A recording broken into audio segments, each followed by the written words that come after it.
Okay, so apologies if I sound a little ill-tempered or harsh in this video. It's not so much anything against Doctor Who necessarily, it's just that I had some problems getting this ready.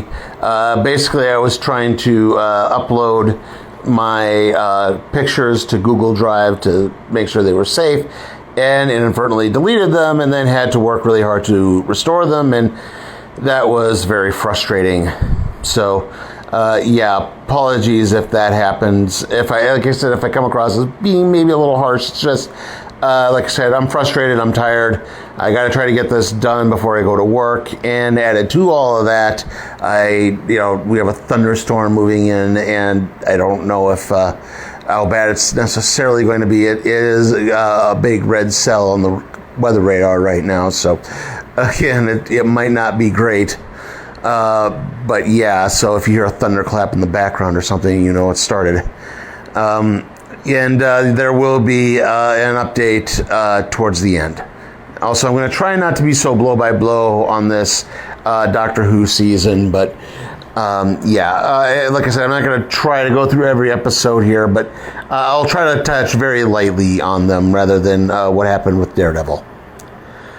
Okay, so Disney Plus Doctor Who Season 2. Yeah, obviously I know what happened. I was slightly spoiled on a couple of things, but we'll get there when we get there. And that's kind of the problem. For the most part, I liked a lot of this season. I thought at least the early parts of it were really fun. I liked a lot of the characterization. I liked Ncuti Gatwa's chemistry with the new cast members.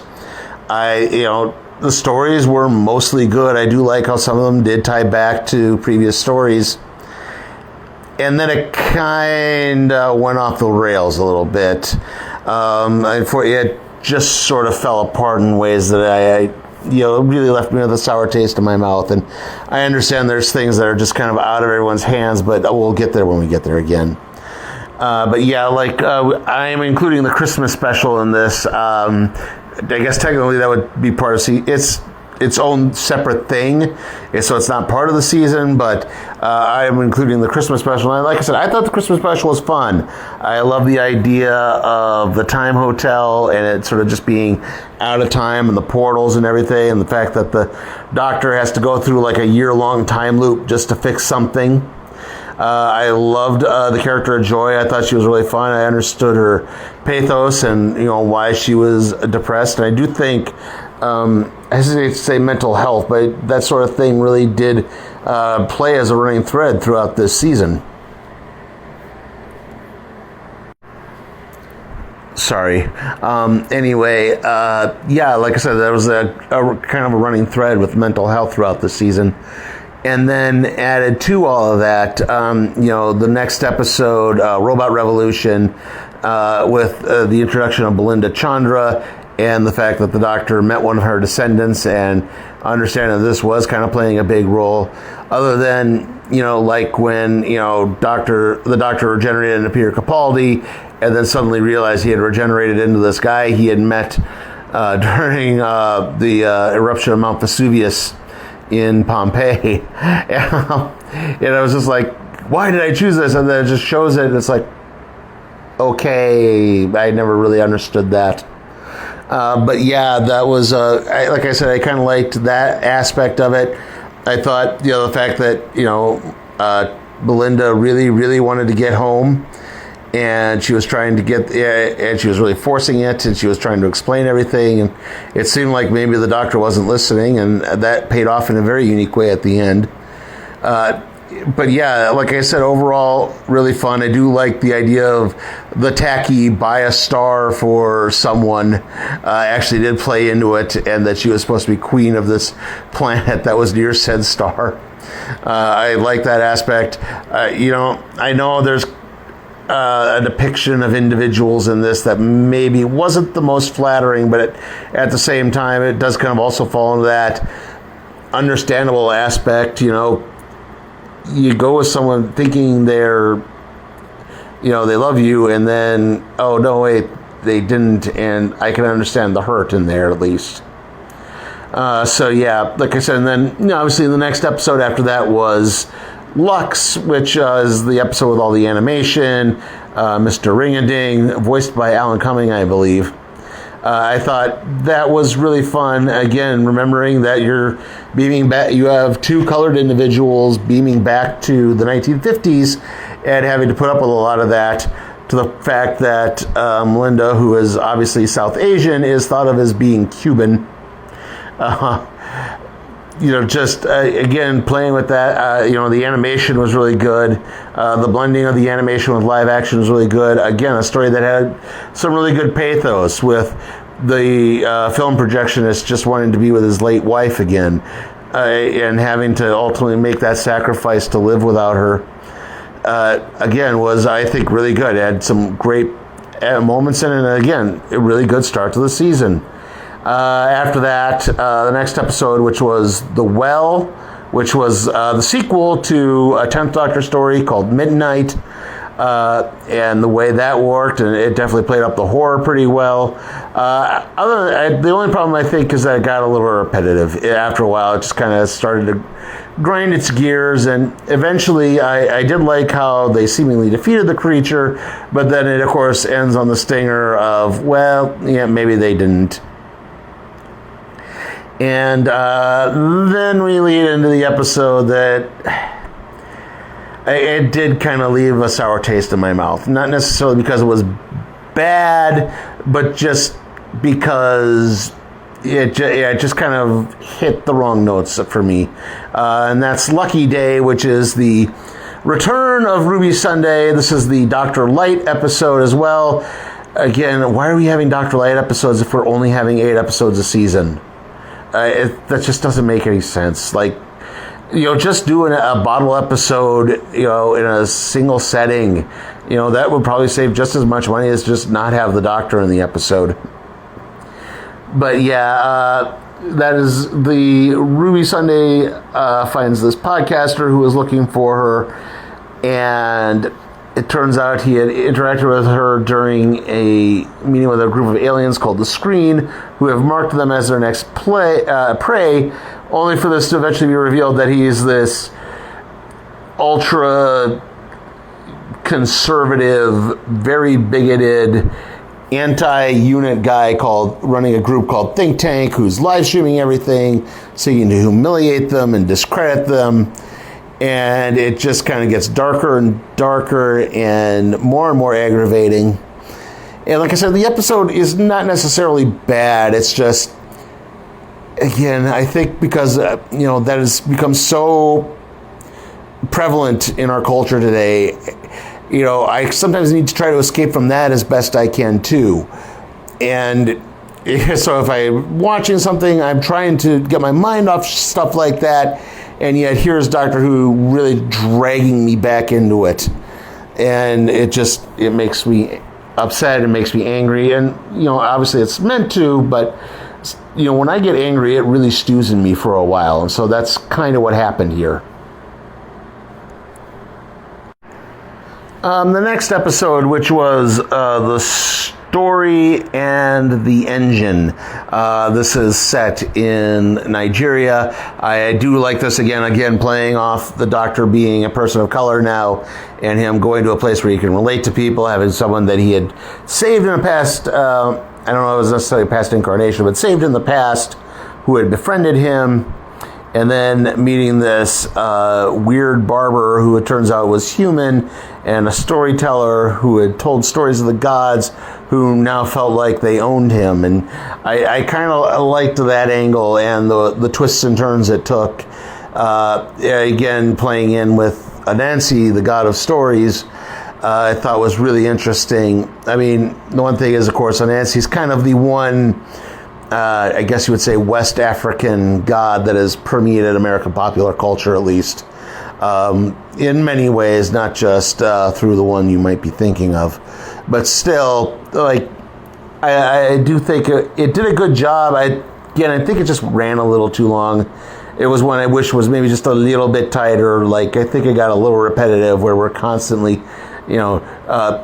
just running to this nexus with the spider web involved in everything. And then the Doctor always, just talking, and then saying the same thing over and over again. That was about the one real problem I had with that one.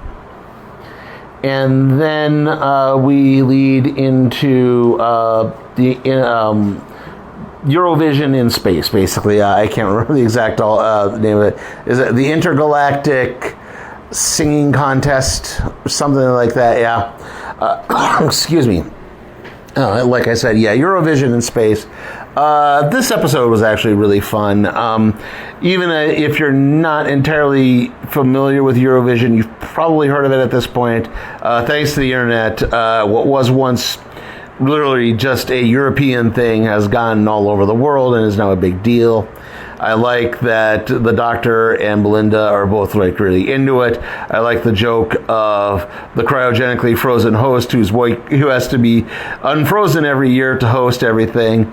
I do kind of like the analogy to recent events like in Ukraine and Israel. Playing into it, I think, was kind of the illusion with the character of Kid and the bombing attack, and I do like a lot of the Doctor's actions. Unfortunately, this does set up the plot thread that kind of fell apart at the end of the season, with the Doctor suddenly seeing Susan again, and then nothing ever really coming of it. If we do get a Series 3, which I'll get to later, hopefully that does play in a little bit better. Like I said, I'm not entirely sure it will, but at least it can if things go the right way. And then we have the last one, the two-parter, what was it? Wish World and what was the other one? The Reality War, sorry. Which the end of the song contest episode, the Eurovision episode, saw the return of the long-awaited return of the Rani for years and years and literal decades, pretty much since Doctor Who returned. The Master returned, and it was thought at some point the Rani was also going to return, and especially when the John Sim Master appeared to die and left behind the hand or the ring, and that one woman picked it up, and it's like, okay, well, that's got to be the Rani, and then it wasn't, and then this person, it's like, how many times we thought we were going to get the Rani and then didn't, and now we finally get one, and it turns out it's Mrs. Flood, and she bi-regenerates, so we now have two Ranis running around, a more contemporary one who's younger, and of course Mrs. Flood still. I do think that was rather interesting. I do like the idea of then using Conrad, that bigoted guy from before, where he creates an ideal world where everyone is safe and happy. However, because he's so bigoted, he doesn't realize that he can't see people like Shirley, the unit science officer who's in a wheelchair, or Rose's transgender daughter, or even to an extent Ruby Sunday, because when Ruby in her episode with Conrad earlier, Lucky Day, she mentioned having a lot of PTSD from her journeys with the Doctor and how that had been affecting her. So again, I like that mental health thread is playing through a little bit more. And like I said, I really like that. I like the angle suddenly of the Doctor realizing he had a daughter when his memory came back. He and Belinda had a daughter. And then, how did this happen? Time Lords is supposed to be sterile, but yet this wish, because of this goddess wishes that apparently had been housed in a baby that the Rani kidnapped. I love the Rani's explanation. I love the idea of trying to bring back Omega.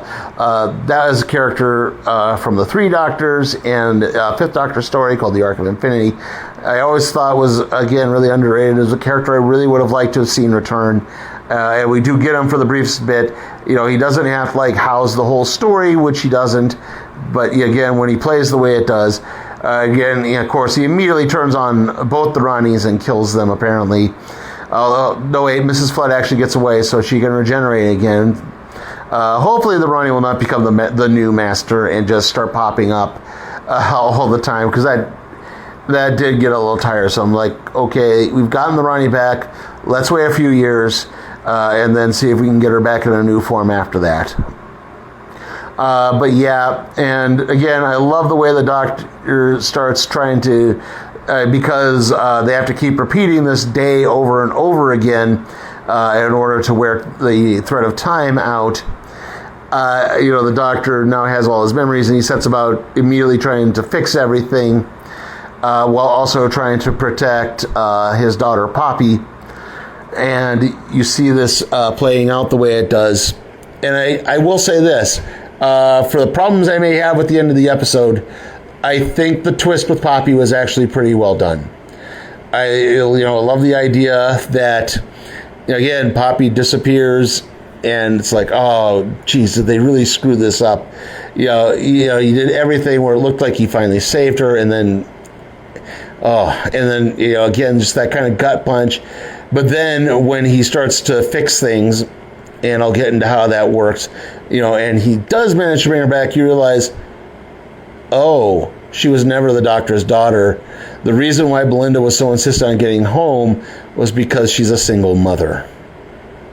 And that, I think, was just a great idea, again, to maybe ease the audience a little bit, where, okay, so she's back, but, it's not in the way you necessarily would expect. So again, I think that was a really good twist. And that, of course, leads us into the regeneration, because basically to do this, the Doctor had to expend a high amount of regenerative energy, which put a strain on him, which caused him to regenerate. And he's regenerated into Billie Piper. And, I understand that apparently they shot this season. They had an entirely different ending involved. And whatever that was, I'm not sure, but it was much happier, and they thought that Ncuti Gatwa was going to be coming back for a third. Now they're saying that, oh no, this was always planned to be 2 seasons, but that's just because Disney Plus picked it up for 2 seasons. I don't think it was ever. I've seen the Who Culture video, and I do think that, yeah, they are pretty much exactly spot on, that there's way too many plot points and things that point out that this was supposed to be a big thing that happened. Again, the Doctor seeing Susan again is now, I don't know if that's a plot thread that's going to be able to continue with the new Doctor, who we'll get to. But yeah, that is where I do think this kind of falls apart a little bit. And again, I understand Ncuti Gatwa is getting to be a very popular actor. Obviously, he was on Sex Education when he first made a name for himself. He was been in the Barbie movie. He had a big play come out. He was in The Importance of Being Earnest.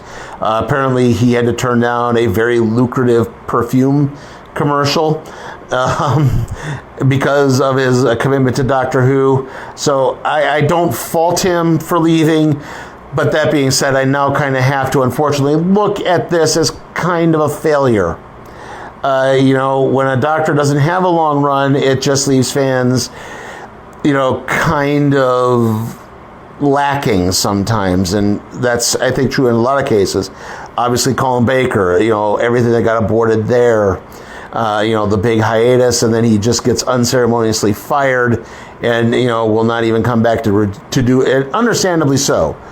But yeah, you understand that, and then Paul McGann doing the movie, and then Christopher Eccleston coming back but only doing 1 season, and again, it's like, it always makes that feel, I hesitate to say lesser, but at least with Christopher Eccleston, you could say, well, he brought Doctor Who back, he then passed to David Tennant, and it got popular, and it got even more popular than it was. Like, The Return got popular, and then David Tennant took it to a new level. That being said, to have your only Doctor of Color only getting 2 seasons, please understand, Joe Martin fans, I'm not trying to belittle that incarnation of the Doctor, but outside of her televised appearances, she's only appeared in spin-off materials, so I'm talking more in terms of stuff that's actually aired. But yeah, your first Doctor, regular Doctor of Color, to only get 2 seasons, yeah, like I'm not saying it was racial, but it feels like it was sometimes. And also the fact that he's now regenerated into Billy Piper. Again, I have no problem with the Doctor regenerating into the woman. I actually liked the Jodie Whittaker cameo at the end, where she popped up to try to talk the Doctor out of doing what he was doing. I thought their interaction was really fun. If Ncuti is open to doing some big finish, I think that would actually be rather interesting to see if we could do like a crossover there. But yeah, again, the Billy Piper thing is kind of like the David Tennant thing. It's kind of like casting Robert Downey Jr. as Dr. Doom. It's just this desperate attempt to, we have to go back to what was popular because that was popular, instead of just trying to let things evolve and maybe understanding that, you might have some attrition at some point. I could go on a whole rant about the Robert Downey Jr. thing, but I'll try to keep it to that. It reeks of just desperation of trying to reclaim the past. Like we already kind of went through this with the David Tennant return, and now we're bringing back Billy Piper. Is he going to look and see Rose and recognize Rose? And then what? Yeah, exactly. Like, I hesitate to say he. I apologize. I don't mean to offend. That was just a slip of the tongue. Sorry. But yeah, it rings really hollow for me, unfortunately. And it just feels, again, like kind of a big misstep. And again, added to this, all of this is being done when they're not assured a third season, at least not on Disney Plus. Are they going to have to go to another streaming service? Are they just going to be BBC exclusive, which means they will not have anywhere near the money? And, we were only going to make maybe 3 episode seasons or just a year of specials again. I don't want to have to go through that. I don't want to have to go through another long wait. We had way too long a wait with Ncuti Gatwa. We had understandable wait with Jodie Whittaker, but again, I think that, we've had so many long waits now that it's just getting a little too tiresome. So, I would rather, if they have to find a new streaming service, fine. Because they find one where they can just get like 4 or 5 seasons, it's like, here you have, 40 episodes, go do it, try to ease up on Dr. Light stuff, and just try to see if that can work. Because it's just starting to be really tiresome sometimes, like I said. So yeah, overall, the show, it was not a bad season. Like I said, I liked a lot of the early parts of the season.